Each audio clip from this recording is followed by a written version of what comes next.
Do velké sklenice přelijte mléko přes gázu. Přes gázu přeceďte 2 žloutky. Přidejte droždí.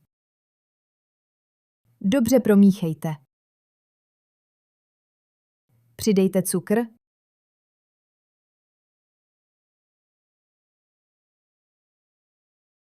Prosejte mouku.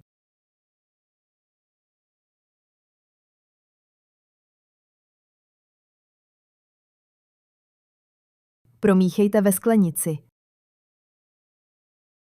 Nechte 10 minut odstát. Přidejte ocet, sůl. Máslo nakrájejte na kousky. Rozehřejte v kastrůlku na plotně. Nalijte do sklenice.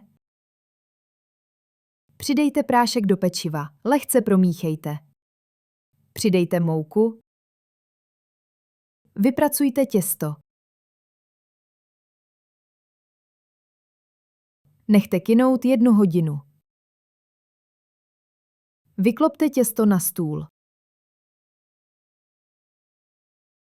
Nakrájejte na stejnoměrné kousky. Vytvarujte kuličky.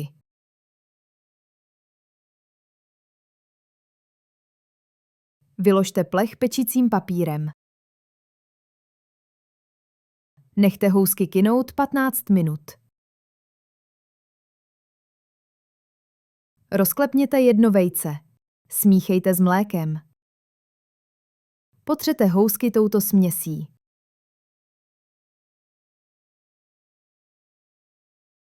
Posypte bílým sezamem. Pečte 35 minut. Do pánve na plotně vsypte mražené lesní plody. Přidejte cukr.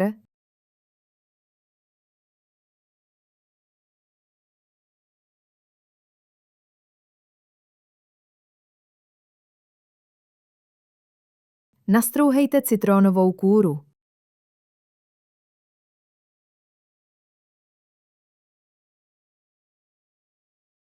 Přilijte čerstvě vymačkanou citronovou šťávu. Housky zadělávané s velkým množstvím mléka jsou nadýchané a měkké. Můžete je kombinovat s ovocným džemem, ale jsou stejně dobré i samotné.